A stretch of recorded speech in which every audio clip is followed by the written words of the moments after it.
जब हम महाभारत के बारे में सोचते हैं तो एक नाम हमेशा सामने आता है, भीष्म। और जैसे ही हम ये नाम सुनते हैं, हमारे दिमाग में त्याग, निष्ठा और धर्म की एक मजबूत तस्वीर बन जाती है। लेकिन क्या हो अगर मैं आपसे कहूं कि उनकी कहानी सिर्फ एक हीरो की कहानी नहीं, बल्कि हम सबके लिए एक चेतावनी है। चलिए आज भीष्म की कहानी की परतों को खोलते हैं और समझने की कोशिश करते हैं कि इसमें छिपा हुआ वो कौन सा सबक है जिस पर हम सभी को ध्यान देना चाहिए। हम सब अपनी जिंदगी में सही काम करना चाहते हैं, सही रास्ते पर चलना चाहते हैं। पर एक पल रुककर ये सवाल सोचिए, क्या सिर्फ सही होना ही काफी है? क्या कोई अच्छा सिद्धांत भी अगर उसे आंखें बंद करके बिना सोचे समझे पकड़े रहें तो वो हमारे लिए एक जाल बन सकता है? यही वो सवाल है जो भीष्म की पूरी कहानी के केंद्र में है। तो चलिए उनकी कहानी में और गहरे उतरने से पहले ये समझते हैं कि आखिर भीष्म को इतना महान माना क्यों जाता था। उनकी पूरी पहचान, उनका पूरा अस्तित्व उनकी एक प्रतिज्ञा पर टिका था। एक ऐसी प्रतिज्ञा जिसने इतिहास का रुख ही मोड़ दिया। जो पहले देवव्रत थे वो बाद में भीष्म कहलाए और वो महाभारत के सबसे सम्मानित किरदारों में से एक थे। वो धर्म, त्याग और अनुशासन की एक जीती जागती मिसाल थे। अपने पिता की खुशी के लिए उन्होंने आजीवन ब्रह्मचर्य का पालन करने और हस्तिनापुर के सिंहासन की हमेशा रक्षा करने की एक भीषण प्रतिज्ञा ली। ये प्रतिज्ञा इतनी कठोर थी, किसी की वजह से उन्हें भीष्म नाम मिला, जिसका मतलब ही होता है वो जिसने भयानक शपथ ली हो। और यहीं से सारी कहानी पलट जाती है। देखिए, भीष्म की समस्या ये नहीं थी कि वो गलत थे। उनकी समस्या ये थी कि वो एक ही सही चीज यानी अपनी प्रतिज्ञा को इतनी मजबूती से पकड़े रहे कि बदलते हुए हालातों में सही और गलत के बीच का फर्क ही देखना भूल गए। जो उनकी सबसे बड़ी ताकत थी वही उनकी सबसे बड़ी कमजोरी बन गई। और यहीं से भीष्म की जिंदगी का सबसे बड़ा क्राइसिस, सबसे बड़ा संकट शुरू होता है। ये वो पल था जब उनके सिद्धांतों की असली परीक्षा हुई और उनके फैसले लेने की क्षमता पर सवाल उठने लगे। देखिए, निष्ठा या लॉयल्टी एक बहुत बड़ा गुण है, पर भीष्म की निष्ठा में एक प्रॉब्लम थी। वो समय के साथ फ्लेक्सिबल नहीं रही, वो एकदम पत्थर जैसी कठोर हो गई। वो सिंहासन के प्रति इतने वफादार थे कि ये देखना ही भूल गए कि उस सिंहासन पर बैठा कौन है और वो लोग कर क्या रहे हैं।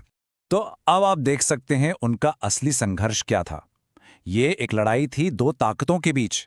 एक तरफ था उनका धर्म, मतलब उनकी प्रतिज्ञा और सिंहासन के प्रति उनकी ड्यूटी, और दूसरी तरफ था सत्य, यानी ये सच्चाई कि उस सिंहासन पर दुर्योधन जैसे अन्यायी लोग बैठे थे।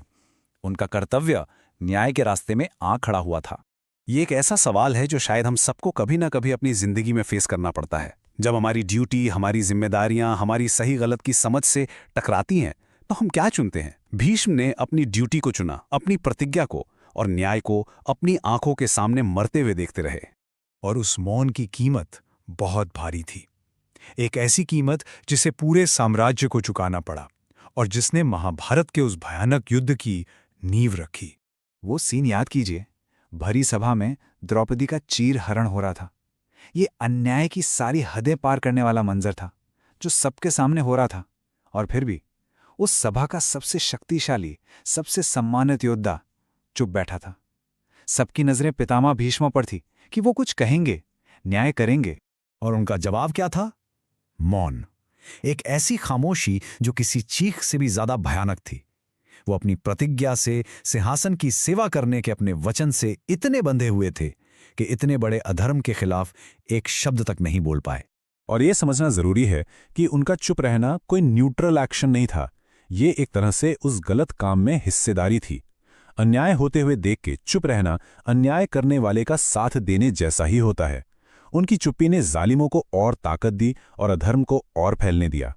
भीष्म के जीवन का जो अंत है वो उनकी पूरी जिंदगी के इस अंदरूनी संघर्ष का एक बहुत ही पावरफुल सिंबल है, और वो सिंबल है तीरों की शैया। कुरुक्षेत्र के मैदान में अर्जुन के बाणों से घायल होकर भीष्म गिरते हैं। ये एक महान योद्धा के लिए बहुत ही दुखद अंत था। वो अनगिनत तीरों से बिंधे हुए थे और वो तीर भी उन्हीं के पोते ने चलाए थे। लेकिन ये सिर्फ शारीरिक दर्द नहीं था। असल में वो तीरों की शैया इस बात का प्रतीक थी कि उन्होंने जिंदगी भर अपने अंदर कितना सच और कितना दर्द दबा कर रखा था। हर एक तीर उन अनकहे शब्दों की तरह था, उन कामों की तरह था जो उन्हें करने चाहिए थे पर वो नहीं कर पाए। ये उनके अंदर दबे हुए ज़मीर की एक फिजिकल शक्ल थी। तो हजारों साल पुरानी इस कहानी से हम आज क्या सीख सकते हैं? भीष्म की ये ट्रेजेडी आज हमारी जिंदगी में क्या मायने रखती है। हमें भीष्म को सिर्फ एक हीरो की तरह नहीं देखना चाहिए, बल्कि एक चेतावनी की तरह देखना चाहिए। ये कहानी हमें जोर से याद दिलाती है कि आंखें बंद करके सिद्धांतों को मानना और बिना सोचे समझे किसी के प्रति निष्ठा रखना हमें बर्बादी की तरफ ले जा सकता है। और ये मत सोचिए कि ये सब पुरानी बातें हैं। भीष्म का ये जाल आज भी हमारे चारों तरफ मौजूद है। सोचिए जरा, हम में से कितने लोग निष्ठा या कमिटमेंट के नाम पर किसी टॉक्सिक जॉब या रिश्ते में फंसे रहते हैं।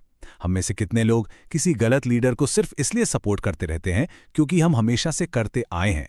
और हम में से कितने लोग अन्याय को देखकर भी सिर्फ इसलिए चुप रह जाते हैं क्योंकि आवाज उठाना मुश्किल लगता है। ये सब भीष्म के जाल के आज के नए रूप हैं। और यही इस पूरी कहानी का निचोड़ है। उनकी सबसे बड़ी गलती कोई गलत काम करना नहीं थी, बल्कि खुद से सवाल न करना थी। उन्होंने अपने विश्वासों पर, अपनी प्रतिज्ञा पर कभी सवाल ही नहीं उठाया, और इसी जिद ने आखिर में उन्हें बर्बाद कर दिया।